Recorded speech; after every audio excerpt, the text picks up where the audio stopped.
Hey guys, Tally006 back again with another Call of Duty Black Ops 4 Blackout video. In today's video I want to talk about attachments. Attachments are items that you can attach to your gun and essentially make it better. Uh, Before we get into the specifics of each attachment and what they do and how they help out your weapon, a few notes that I want to talk about is that if an attachment is available for your weapon, it'll automatically attach when you pick it up. If you already have an attachment in that slot, it'll just swap it out, even if it's the same attachment. The old attachment will go on the ground just in case you make a mistake, and you can just pick it up again. If you find an attachment that you know you'll want on a gun later on in the game, you can hold triangle button to pick up that item and put it in your inventory. Just remember that it's going to take up a slot. Also noteworthy, if you are looting a supply crate, supply drop, or those ammo boxes that you can find throughout the map, and you happen to swap out an attachment for a similar attachment out of the same category or whatnot, that attachment will not fall on the ground like otherwise. It will go into that box. So if you drop something by accident and you go back to go get it, it'll be in that box. Unlike when you're looting a dead body bag. And remember, any weapons found in supply drops or crates usually are what are called kitted. Kitted means that all attachments available for that weapon are already attached.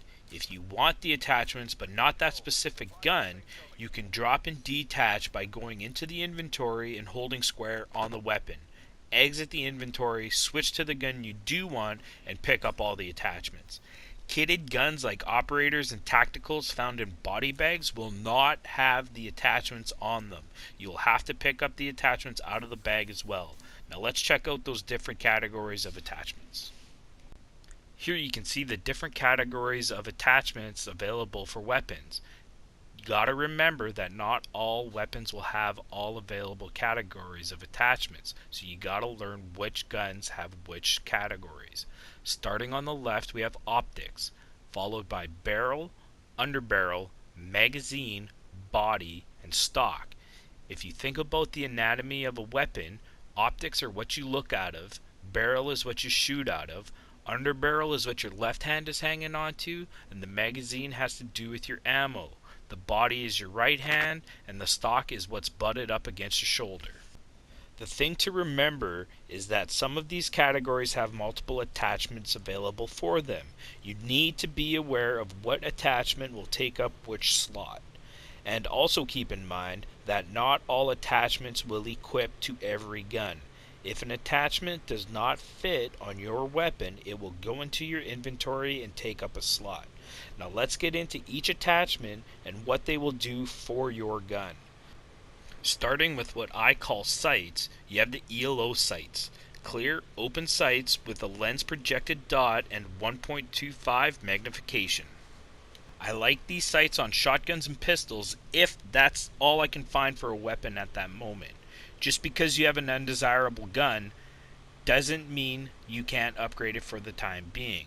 Next we have the reflex sight. Precision red dot sight with 1.35 magnification. I like the reflex sights on SMGs and smaller assault rifles like the Can-57 or the Maddox. Staying within the sight's realm, we have the halo sight, a wide view with 1.75 magnification and a fine point circular reticle. This looks very similar to the reflex sight but has an extra red circle as well as the red dot. I do not like this sight. I find it ugly to look at and would much rather use iron sights on most weapons. If unfamiliar, iron sights are what you would use aim down sights if you had no optic attachment equipped. Moving on to the scopes, we have the 2x, 3x, 4x, and sniper scope. The sniper scope is essentially just a 6x scope. These scopes are exactly as described. The more powerful the scope, the more magnification you get. The 2x scope has a red triangular reticle, the 3x has a yellow oval with a dot. The 4x has a more traditional crosshair with a green plus sign. However, the sniper scope crosshair changes depending on which gun you have it on. So take note that all scopes have the hashes to help with long distance shots that will help with the bullet drop off. So play around and find which crosshair works better on which gun for you. Personally, I prefer the 2x scope on all my assault rifles, as well as I prefer the 4x scope over the sniper scope. The sniper scope seems to have too much idle sway for my liking. Moving on to the next category, we have 2 available barrels. First, we have the extended barrel. This increases muzzle velocity, which helps out with damage drop off. That 100-meter shot will dish out damage as if it were only 25 meters out. Another choice is the suppressor. Shots can no longer be heard from distance.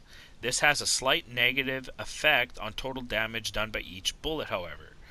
But hopefully your gunfights will not attract others to your area, as well as getting that sneaky kill before the enemy knows where the shots are coming from.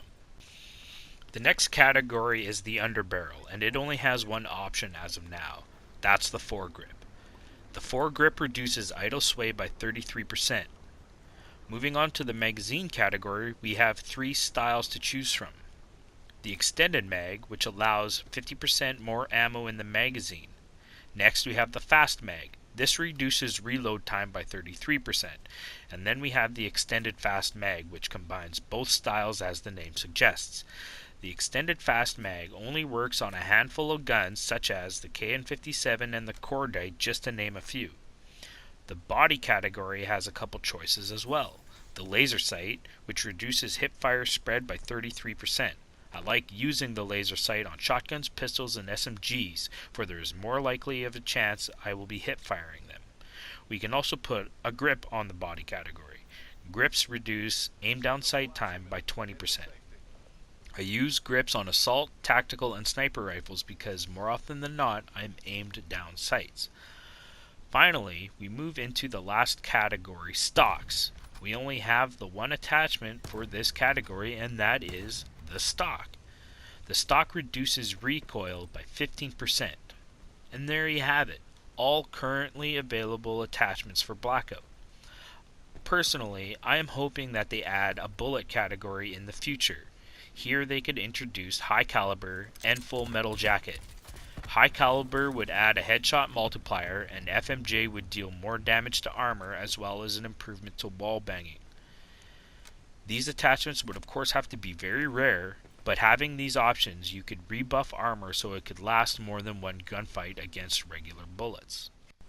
So that's my video guide and opinions on attachments and how I use them available in Blackout. Just want to take this time to let the people know who don't follow me on Twitter that I'm going to start a new series on my channel called Grinding to My First Victory. I've never won a solos match of a battle royale game that wasn't on mobile, so I want to work at getting better and getting those solo wins and not having to rely on squads or duos to gain wins and to get video content. So I think a documentary on how I progress through solo will help. Anyways, thanks for watching. Don't forget to like, subscribe, and comment below. Peace.